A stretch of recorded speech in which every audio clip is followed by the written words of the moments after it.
তো কালকে আমাদের সাইড টানা মেরে আর তোমাকে দেখাই। তো কালকে এটা রড দিয়ে, এই রডটা দিয়ে এখান দিয়ে ওটাতে সাইড টানা মেরে একদম পুরো জ্যাক লাগিয়ে এই সাইডটা পুরোটা কমপ্লিট হয়ে গেছে জ্যাক মেরে ওলন করে। তো এই সাইডটা পুরো রেডি হয়ে গেছে।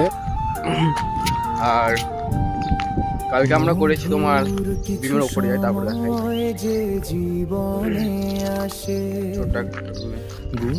চলো। তো কালকে আমরা হচ্ছে এই সাইডটা পুরো কমপ্লিট করে দিয়েছি নিচেরটায়, এই সাইডটায়।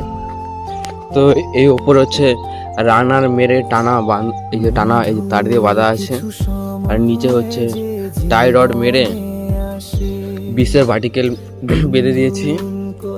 তো কালকে আমরা এতটাই কাজ করেছি এই সাইডটায়, আর কিছুটা বাকি আছে, এই সাইডটা বাকি আছে, বুঝলে তো। তো কালকে এতদূর কাজ হয়েছে, তোমার এফবি হয়েছে,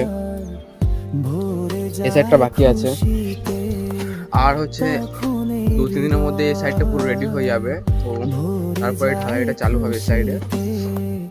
আর তোমার এই দেখো, এটা হচ্ছে কালকে টাই রড বানানো হয়েছে এটা দিয়ে।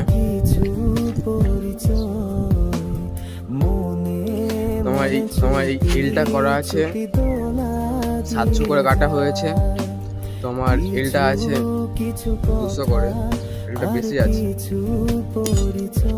তো কালকে এত দূরই কাজ হয়েছে।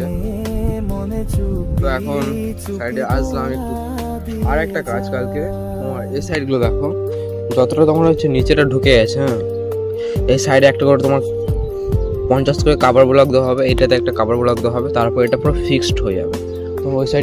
তো ওই সাইডগুলো তোমাদের হয়ে গেছে। তো মোটামুটি কাজটা করে কাজ হয়ে এসছে, আর 2-3 দিন হলে পরেই এই সাইডটা পুরোটা রেডি হয়ে যাবে, তারপরে আবার ঢালাই চালু হবে। তো চলো।